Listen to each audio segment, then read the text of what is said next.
Hello everyone and welcome back to another video. My name is Juan Londoño. For those of you that have not been here before, welcome. Today's topic is really cool. It's 5 ways that shooting film can improve our photography.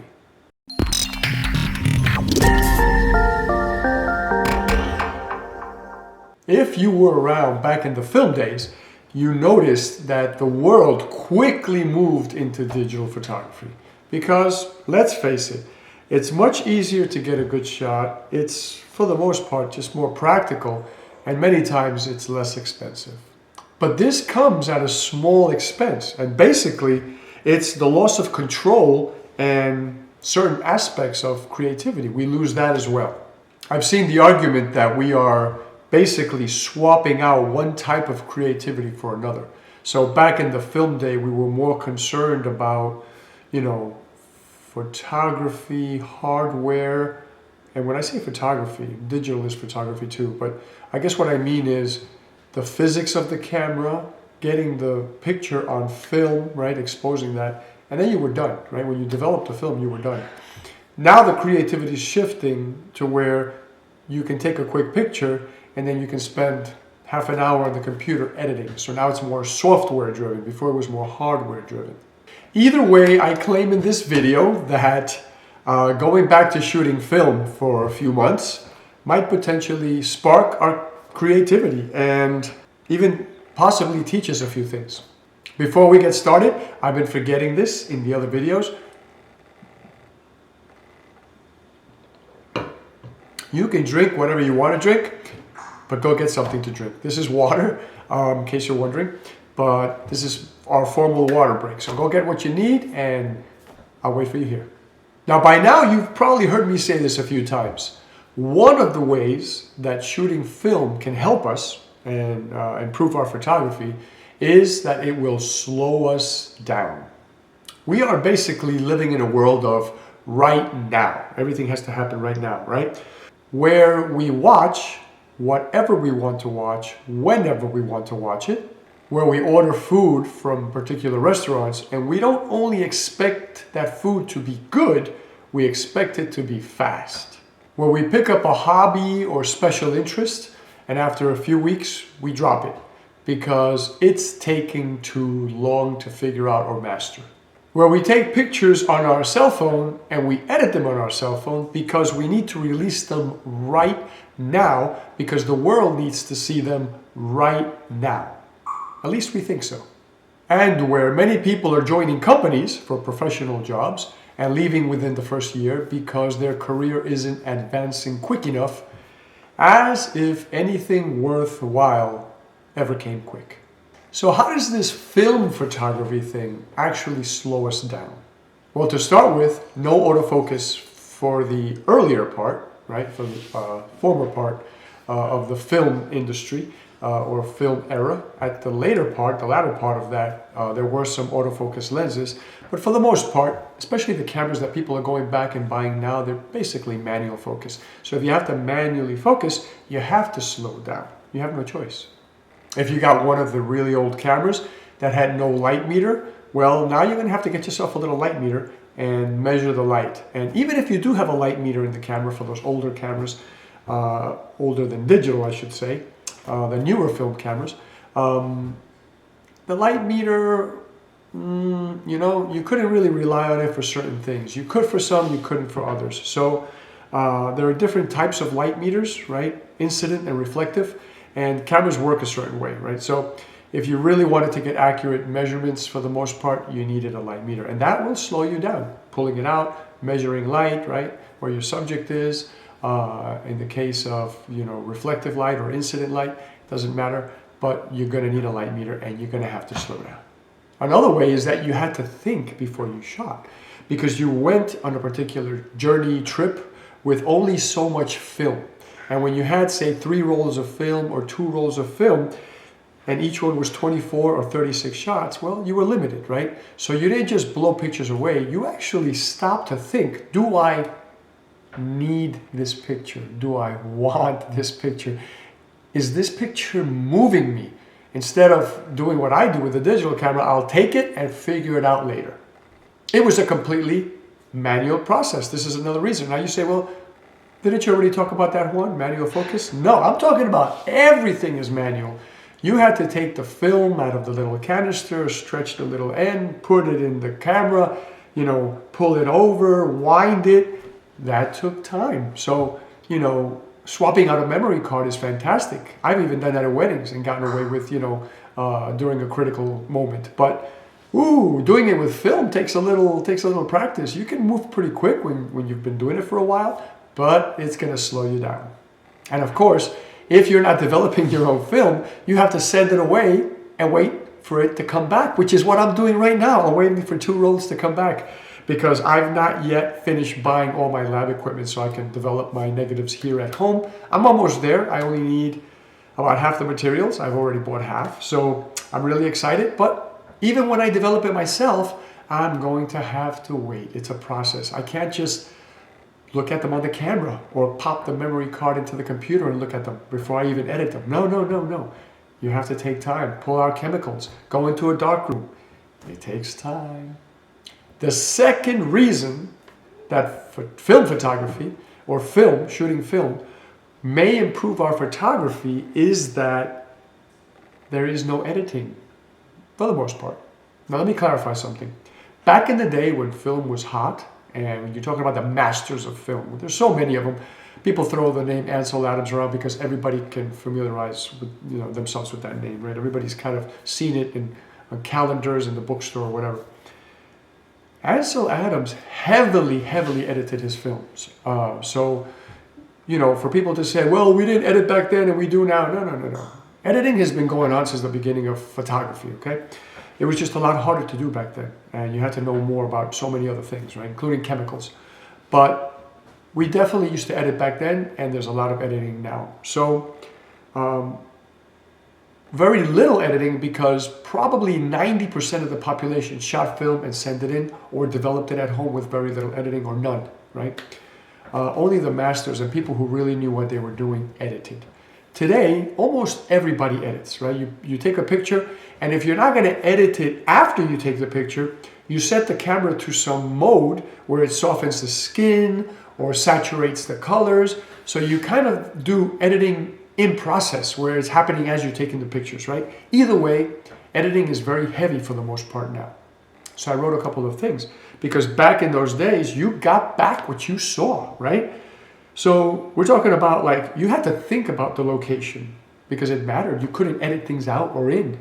You thought about location, clothing, makeup, grooming, and light. All those things mattered. You had to get ready for pictures if you wanted them to come out good. You couldn't just, you know what, I'll do it later in Photoshop. Nope, not that easy. Anything at all that might enhance your images was carefully thought out, planned, and executed. I mean, you had to think about these things before the photo shoot because there wasn't much you can do after. So this is more than just picking up a film camera and shooting a roll of film, right? When we do this right now that I'm saying, get yourself a cheap film camera, get some film and go shoot for a while, for a couple of months and get the feeling, get submerged back into that. We're talking about going back a generation or two and putting yourself back in that mindset. Look at some old pictures, look at some of the old masters, look at the stuff they did, and it gets your mindset kind of back in that day, and you start to want to mimic that look that they were doing. And really, this is the way we gain the full benefit from the experience. It's not just this little mechanical device with film, but it's also you start to feel like a photographer, of those days. You start to feel the limitations they had with, what they can do with light, because they already had selected a film and you can only pull it or push it certain stops. And if you don't know what the heck I'm talking about, look that up. Pushing film, pulling film. That's another topic, right? And we may go into that in the future. But these are the things photographers, all these limitations, they had to think about when they were packing their stuff in the morning. Pack a few different types of rolls of film. I do it today because I don't know what the light's going to turn like. By the time I get there, I may be loading something different than what I had thought about earlier that morning. The third reason that shooting film may improve our photography is that composition and lens selection actually did matter. Today, I can, with a good camera, high megapixels, I can take a 50mm or a 35mm lens and go shoot something, and I don't have a telephoto with me, but I can come back home, put it on the computer, and crop it in.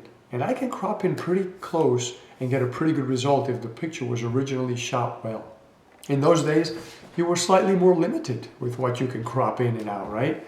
And it wasn't as easy as, I mean, unless you were doing all of the developing yourself, how do you tell a lab, right? The best way to do it was, instead of getting back a 4x6 or 3x5 originally, you can ask for an 8x10 and then just cut it down to what you needed. That was the easiest way, because there's no way to tell a lab. I mean, there was no computer, so you weren't showing them what you wanted cropped. You basically got the picture back and said, oh my gosh, the people are so far away. I'm going to make it 8x10, and then I'm just going to make a little picture out of that, and the people will be closer up, right? So if you weren't developing yourself, this is the kind of stuff you had to do. Today, we just take a picture, we go on the computer, crop it in, and we're done. We find ourselves today taking horizontal shots, right? Landscape shots, and cropping them to vertical pictures. We can do that very easily, because now platforms like Instagram are kind of, in a way, forcing photographers to take vertical pictures, because that's become so popular, right, with the younger generation. Which is why platforms like Vero, V-E-R-O, are becoming so popular. They are the new Instagram for photographers, because they take pictures basically however you want to put them on the site. It doesn't matter how you take them. You can take landscapes, portraits, you can do whatever you want, put them on the site as they are. The platform doesn't change anything. Today, when I load a flower onto Instagram to show the rest of the world, the minute I load it, it changes the color. And I have to go and tweak all the settings in Instagram to try to make it look like I did when I posted it. And it bothers me to no end that I have to do that. So again, if you want to crop and film, you make an enlargement, and then with your scissors or some kind of cutting tool, you have to make a smaller picture that has the subject more closed in, and that's how you cropped back then. And that's what I mean by lens selection mattered. If you knew you were going to need to get close, then you had to take a telephoto. Today, you don't really have to. You can get away with cropping. And that goes back to the other topic here, which is, I said lens selection and composition. Same thing with composition. If I don't get the exact composition I want today, I can crop around and get what I want on the computer. But back then, you took the picture, you got home, you looked at your film, and it was like, I wish I had gotten the stuff over on the right. Or I wish I had, you can wish a million things, right? But if you didn't do it, you didn't do it. It was a lot harder to crop later. The fourth reason why film photography helps us improve our photography is that film cameras tended to last forever. Now, how the heck does that improve our photography? Well, hear me out. I'm going to explain it in steps here.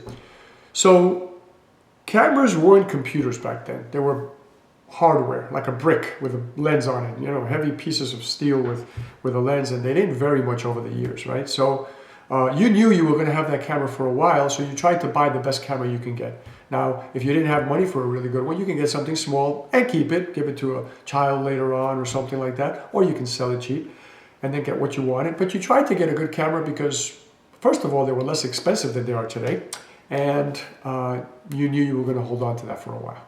So the way that it helps us become better photographers, the more I know my gear, the better photographer I become. In those days, cameras were very manual. You look at my Canon F1, you can take off the viewfinder, you can open the back, you can take off the door, the back door where you load the film. You can load a motor onto it, you can take off the lens, you can pop off the focusing screen and change it for a different type. You had the camera in pieces in front of you, and you can just put it all together and shoot again, right? Because you didn't have this delicate processor, sensor, that is so sensitive to dust, right? With a little brush, you can just dust the whole camera with an air can or something, one of those little things that you squeeze and it blows air. That was fine, right? As long as you kept the film in good shape, right? So because cameras lasted longer, people had to take care of them better. And you took your camera apart and you cleaned it periodically. And every year or two, you took it in for maintenance and you let the manufacturer take it apart and oil it, lubricate it, change any springs that would look like they were wearing. You got the camera back. I did anyway. I used to get my Canon F1 back. I used to take it to Long Island, to the Canon facility there. Headquarters in US was in Long Island. Might still be. And I'd pick it up a week later. Oh my gosh. And not only did it look fantastic, it felt like a brand. It felt tighter and smoother and So I love taking my camera to be repaired, to be maintained. But on top of that, I really babied it because I had to make this thing last. It was going to be mine. And I shot that camera for 19 years. I've not shot anything digital for 19 years. The most I've had is my Canon 5D Mark III, which I'm still shooting 9 years later. And the only reason I'm still shooting that 9 years later is because I've bought 2 other cameras that I shoot, and I use that one kind of like in between to fill some of my gaps. But if I didn't buy those other 2 cameras, I probably would have replaced my 5D Mark III for like a R5, for a Canon R5 or a Sony Alpha 1 or something like that, right? Nikon Z9, I mean, I don't know, right? It depends what you shoot. So it made us better photographers because we became very intimate with our gear. We became very fond of our gear, very knowledgeable of our gear. Now a camera is a piece of plastic and metal, some glass, and you put it in your bag, you take it out, you put it in your bag, you take it out. 3 or 4 years later, it starts to give you issues. Do you maintain it? Do you pay? Nah, I'm going to get rid of it, and I'm just going to trade it in, and I'm going to get something new anyway, because the newer ones are faster, they're sharper, blah, blah, blah, right? So it made us better photographers because our gear became part of us, and when we held that camera up to take a picture, we weren't just holding up this tool, we were holding up part of what was us, right? Part of our identity, I think.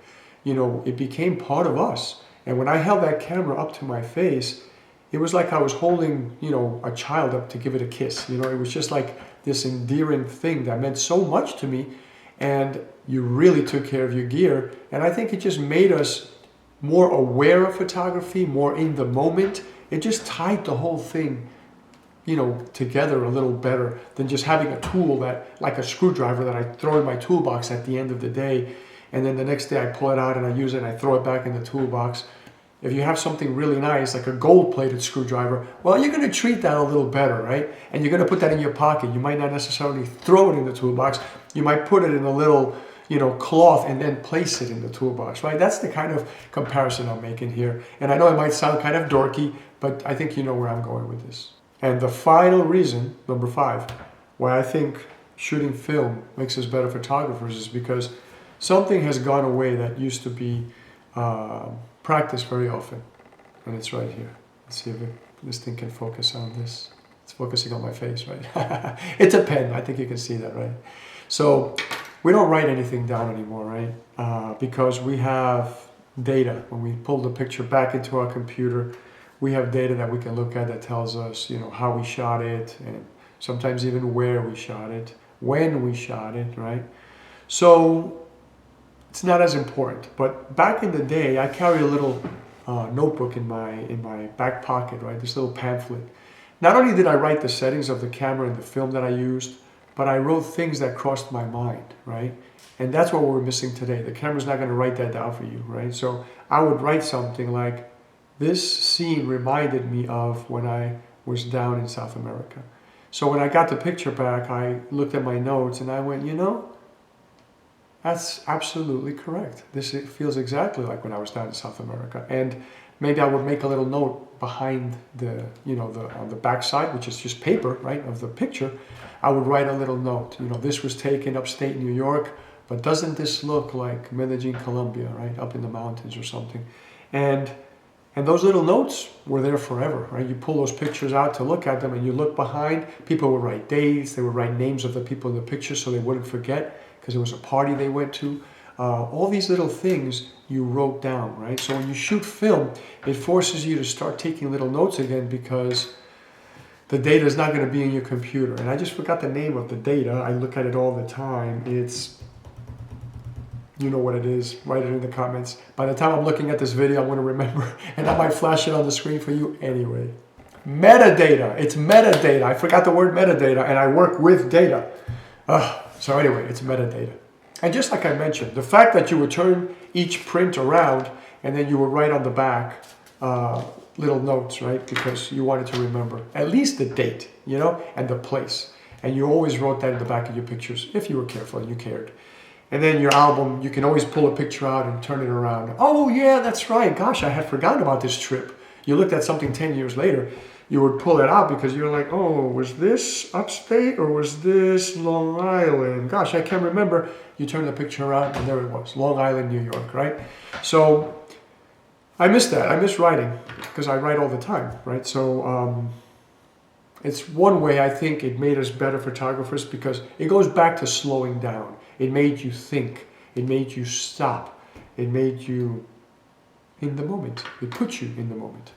And that is basically it, my lovelies.